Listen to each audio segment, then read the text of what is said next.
Assalamualaikum warahmatullahi wabarakatuh. Teman-teman, apa kabar? Semoga kita senantiasa dalam keadaan sehat dan baik-baik saja. Langsung aja, video ini gue tujukan sebagai kritik terbuka kepada teman-teman yang beberapa hari terakhir gencar menyuarakan soal kekhawatiran terkait darurat militer dan kemudian berujung pada seruan untuk pulang kepada masa aksi yang masih ada di lapangan. Perlu gue garis bawahi, kritik ini gak gue maksudkan sebagai serangan, tapi ya cuma sekedar unek-unek aja atas apa yang terjadi akhir-akhir ini. Ya, semoga kritik ini bisa ditanggapi secara bijaksana sebagai bagian dari otokritik untuk upaya perbaikan bersama ke depan.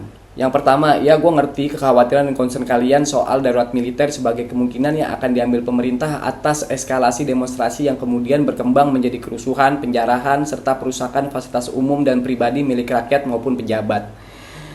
Tapi yang mengherankan gua adalah kenapa kekhawatiran itu kalian bungkus dengan narasi-narasi seperti negara udah gila, kepala kita sedang saling dibenturkan, dan ujung-ujungnya menyerukan pulang aja ke rumah tanpa kalian memberikan arahan yang komprehensif soal apa yang mesti dilakukan untuk memanfaatkan momentum ini. Ya menurut gua dengan narasi-narasi semacam itu, kalian lagi gak menyebarkan kewaspadaan, tapi justru sedang menyebarkan ketakutan yang selama ini memang sengaja dipelihara oleh negara. Bukan apa ya, gue sebagai warga sipil biasa sejujurnya gue sangat hormat dan menghargai apa yang selama ini kalian suarakan dan lakukan. Tapi ya jujur gue juga gak bisa bohong kalau akhirnya gue kecewa. Kenapa? Karena dari sekian opsi yang bisa dipilih oleh kalian yang suaranya didengar dan berpengaruh di media sosial, kenapa justru seruan itu yang kalian dengungkan? Padahal kalau mau jujur, momentum seperti ini kan langka terjadi di mana demonstrasi terjadi di berbagai daerah, pemerintahan yang baru sedang membangun citranya dan konsolidasi elit belum sepenuhnya mantap. Yang menurut gua variabel-variabel semacam itu mestinya bisa menjadi alarm kesadaran kalian untuk meningkatkan posisi tawar kita sebagai rakyat dalam mendorong perbaikan yang lebih sistemik. Apakah kalian pikir memilih anggota DPR yang pintar dan baik aja cukup? Apa kalian pikir menonaktifkan anggota dewan yang menyakiti perasaan rakyat itu cukup? Apa kalian mengira bahwa membatalkan tunjangan kepada anggota dewan itu menyelesaikan persoalan dan merupakan kemenangan? Enggak, itu semua sekedar memotong ranting kayu yang paling rapuh dan kering.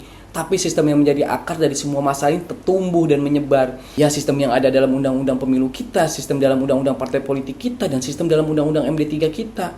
Dan lagian, kan kalian sendiri yang selama ini menyebarluaskan kemarahan terkait sistem, moralitas dan perilaku para pejabat, wakil rakyat, lalu teriak-teriak revolusi. Tapi ketika orang-orang merespon kemarahan itu dengan aksi di lapangan di berbagai daerah dan kemudian ditunggangi, yang mana itu seharusnya menjadi konsekuensi logis yang sudah kalian perhitungkan, kalian malah menyuruh mereka pulang. Ada apa sih? Apa karena aksi-aksi ini tidak diinisiasi oleh kalian sehingga kalian merasa bahwa moral kalian akan tetap bersih gitu untuk nggak ikut ambil bagian hingga pekerjaan tuntas? Ya maksud gue jangan sampai lah orang-orang nuduh kalian bahwa kalian cuma cari panggung dari kesulitan hidup rakyat yang tidak mampu mereka artikulasikan. Enggak, gue gak menuduh kalian terima tawaran bazar ratusan juta, tapi mungkin ini menggambarkan bahwa kalian dan kita semua memang belum